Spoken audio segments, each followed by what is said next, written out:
ছাত্র জনতার অভ্যুত্থানে ক্ষমতাচ্যুত প্রধানমন্ত্রী শেখ হাসিনা ভারতে থেকে সরকার বিরোধী নানামুখী ষড়যন্ত্রে লিপ্ত। দেশকে অস্থিতিশীল করতে দলীয় নেতাদের দিচ্ছেন নানা নির্দেশনা, অডিও কলে বাতলে দিচ্ছেন নাশকতার ছক।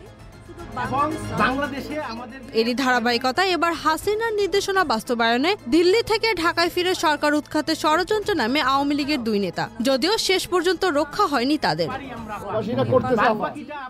রোববার রাজধানীর শান্তিনগর এলাকায় পুলিশের জালে ধরা পড়ে কেন্দ্রীয় যুবলীগের শিল্প ও বাণিজ্য বিষয়ক সম্পাদক আব্দুল হাই ও মতিঝিল 10 নম্বর ওয়ার্ড আওয়ামী লীগের যুগ্ম সম্পাদক মোস্তফা জামান বাদল। পুলিশ জানায় 5 আগস্টের পর তারা ভারতে পালিয়ে যান, সেখান থেকে নেপালে হয়ে দেশে ফেরেন তারা। বর্তমান পরিস্থিতিতে দেশে আন্দোলনকে চাঙ্গা করতে কাজ করছিলেন তারা। গ্রেপ্তারকৃত দুই নেতা বিভিন্ন ষড়যন্ত্র বাস্তবায়ন করতে পেছন থেকে অর্থদাতা হিসেবে কাজ করছে। এছাড়া 5 আগস্টে ছাত্র জনতার উপর হামলার ঘটনায় একাধিক হত্যা মামলার আসামিও তারা। তাদের বিরুদ্ধে নতুন করে সন্ত্রাস বিরোধী আইনে মামলা হয়েছে বলে জানিয়েছে পুলিশ। Z news, Dhaka.